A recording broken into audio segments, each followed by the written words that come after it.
بسم اللہ الرحمن الرحیم۔ السلام علیکم۔ اسلامک سٹوریز پروڈکشن کی طرف سے آپ سب کو خوش آمدید۔ امید کرتی ہوں کہ آپ سب خیریت سے ہوں گے۔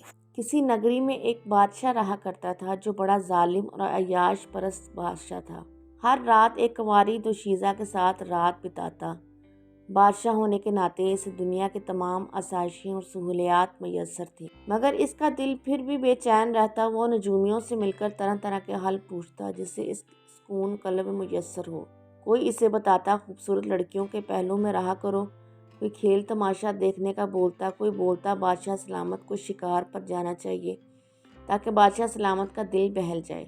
غرض ہر کوئی طرح طرح کے مشورے دیتا، مگر بادشاہ تھا کہ تمام آسائشوں کے میسر ہونے کے باوجود اس کو دل کا سکون میسر نہیں تھا۔ ایک دن بادشاہ جنگل میں شکار کھیل رہا تھا۔ اس کی نظر ایک خوبصورت ہرنی پر پڑ گئی۔ بادشاہوں اسے شکار کرنے کا سوچنے لگا۔ اسی غرض سے گھوڑے پر سوار ہو کر ہرنی کا پیچھا کیا۔ ہرنی کا پیچھا کرتے کرتے بادشاہ اپنے سپاہیوں سے الگ ہو گیا۔ ہرن اسے ایک ویرانے میں لے گیا، مگر اچانک ہی ہرن بھی بادشاہ کی نگاہوں سے اوجھل ہو گیا۔ بادشاہ ویرانے میں مارا بھرا بھٹک رہا تھا۔ ایک سمت سے اسے آواز سنائی دی۔ بادشاہ اس آواز کی جانب بڑھا تو ایک غار میں داخل ہو گیا۔ غار میں ایک بزرگ ایک خوبصورت لڑکی کے ساتھ اللہ کی باتیں کرنے میں مصروف تھا۔ بادشاہ سلامت بھی چپ کر بزرگ کی باتیں سننے میں مشغول ہو گیا۔ وہ بزرگ لڑکی سے عرض کر رہا تھا کہ اللہ بہت مہربان ہے۔ اللہ کی رحمت کی نگاہ نے ہر چیز کا احاطہ کر رکھا ہے۔ وہ کب کس کی غلطیوں کو معاف فرما کر اپنی راہ میں چن لے یہ کوئی نہیں جانتا میری بچی۔ بادشاہ کی نظر جب لڑکی پر پڑ گئی تو لڑکی بادشاہ کو بھا گئی۔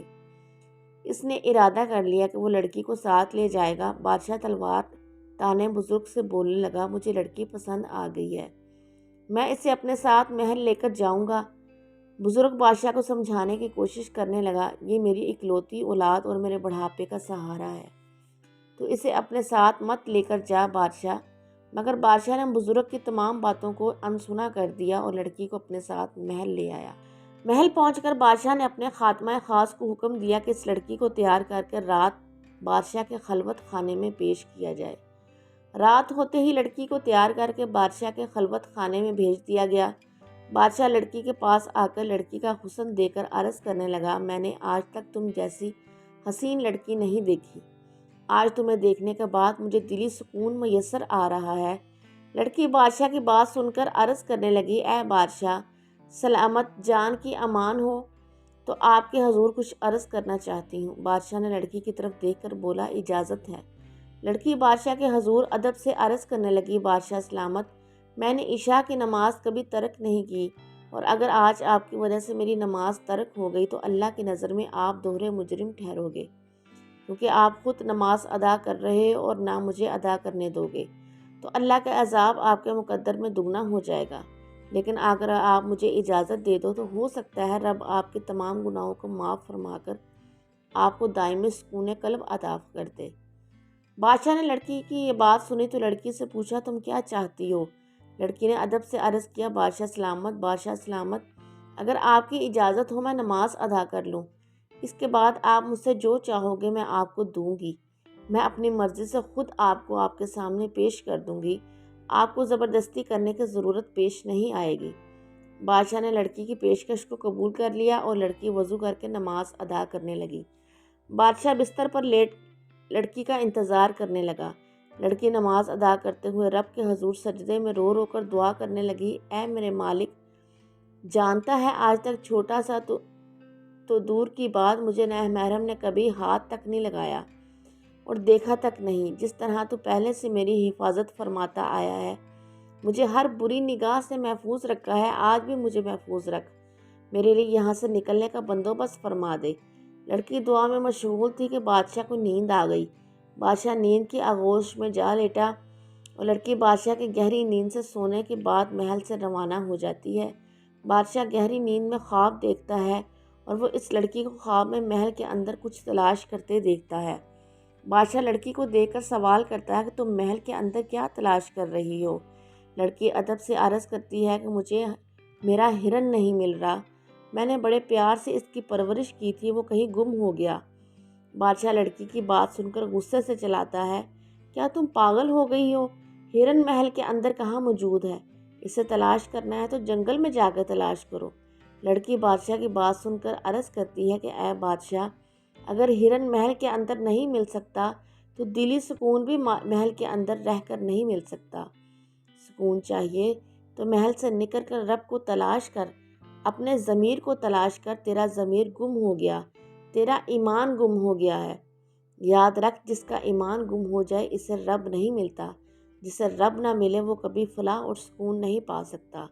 محل کے اندر گرم بستر پر لیٹ کر دوشیزاؤں کے پہلوؤں میں رات بتا کر، طرح طرح کے لذیذ کھانے کھا کر، کھیل تماشا کروا کر، معصوم بے زبان جانوروں کی جان لے کر تجھے رب ملنے والا نہیں۔ رب ان آسائشوں سے دور رہ کر تلاش کر، تیرا رب تیرے انتظار میں ہے، وہ تجھے بلا رہا ہے۔ جا اس کو پا لے، اس سے پہلے کہیں دیر ہو جائے، وہ تجھے آ جکڑے۔ جا رب کی طرف فلاح اور سکون پا لے۔ بادشاہ جب لڑکی کی باتیں سنتا ہے تو اس کے پاؤں تلے زمین نکل جاتی ہے۔ اس سے پہلے کہ بادشاہ کچھ بولتا تو لڑکی غائب ہو چکی ہوتی ہے۔ بادشاہ جلدی سے بستر سے اٹھ کر کمرے میں ادھر ادھر نظر دوڑاتا ہے، مگر لڑکی کی موجودگی کو نہ پا کر بھاگ کر کمرے سے باہر نکلتا ہے اور تمام محل میں لڑکی کی تلاش کرواتا ہے، مگر ہر شخص بے خبری کا اظہار کرتا ہے۔ اس واقعے کے بعد بادشاہ تخت کو ٹھوکر مار کر اللہ تعالیٰ کی تلاش میں نکل پڑتا ہے۔ بادشاہ مارا مارا ایک جگہ سے دوسری جگہ پھرتا ہے تاکہ اس بزرگ اور لڑکی سے ایک مرتبہ ملاقات کر لے، مگر بزرگ اور لڑکی اسے کہیں نہیں ملتے۔ آخر ایک دن بادشاہ کا گزر ایک جنگل سے ہوتا ہے جہاں وہی بزرگ ایک جھونپڑی کے باہر عبادت میں مصروف ہوتا ہے۔ بادشاہ کی حالت عجیب و غریب ہو چکی تھی اور وہ بادشاہ کم اور فقیر زیادہ نظر آ رہا ہوتا ہے۔ بادشاہ بزرگ سے عرض کرتا ہے کہ برسوں پہلے جب مجھے ہر آسائش میسر تھی تو میں محل کے اندر ایک حسین زندگی گزار رہا تھا۔ میرے ارد گرد خوبصورت لڑکیوں کی بھیڑ لگی تھی جن سے اپنا دل بہلاتا تھا۔ طرح طرح کے لذیذ کھانے مجھے دستیاب تھے۔ تب مجھے سکون قلب میسر نہ تھا، مگر آج تو میرے پاس نہ بادشاہت ہے، نہ کوئی محل ہے، نہ میرے جسم پر ڈھنگ کے کپڑے ہیں، نہ پاؤں میں اچھا جوتا۔ وقت کی روٹی بھی مشکل سے میسر ہوتی ہے، لیکن میرے اندر ایک سکون ہے، ایک خوشی ہے۔ بزرگ بادشاہ کی بات سن کر مسکرا کر بولتا ہے، جب تیرا ایمان سو چکا تھا، جب کہ تو جاگ رہا تھا، اب تیرا ایمان جاگ رہا ہے اور تیرا دل سکون کے بستر پر سو رہا ہے۔ تو نے رب کی تلاش میں ملک چھوڑا، گرم اور نرم بستر کو خیر بات کہا، خوبصورت نوجوان اور دوشیزائیں چھوڑی جو ہر وقت تیرے قرب کو ترستی تھی۔ میرا رب رحیم ہونے کے ساتھ ساتھ انصاف پسند بھی ہے، جس کی جتنی بڑی قربانی ہوگی اس کے لیے اتنا ہی اجر ہوگا۔ نیک عورت سے بڑھ کر اس دنیا میں کوئی اجر نہیں۔ میری بچی کب سے تیری راہ دیکھ رہی ہے، میں اپنی بچی کا نکاح تیرے ساتھ کرنا چاہتا ہوں۔ بادشاہ بزرگ کی بات سن کر خوشی سے نہال ہو کر رب کا شکر ادا کرتا ہے اور نکاح کے بعد اپنے وطن واپس لوٹ جاتا ہے، مگر ایک بادشاہ کی حیثیت سے نہیں، ایک فقیر کی حیثیت سے۔ بادشاہ سلامت اپنے ملک کا بادشاہ تو ہوتا ہے، لیکن وہ ایک فقیر قسم کا بادشاہ ہوتا ہے جو رحم اور دل اور انتہا انصاف پسند ہے۔ میں امید کرتی ہوں کہ ویڈیو آپ کو سب کو پسند آئی ہوگی۔ ویڈیو پسند آ جائے تو لائک اور شیئر ضرور کر دیجیے گا، اور آنے والی ویڈیوز کے لیے ہمارے چینل کو سبسکرائب کر لیں اور ساتھ موجود بیل آئیکن کے بٹن کو ضرور دبا دیں تاکہ ہماری ہر آنے والی ویڈیو سب سے پہلے آپ تک پہنچے۔ اللہ تعالیٰ آپ کا حامی و ناصر ہو۔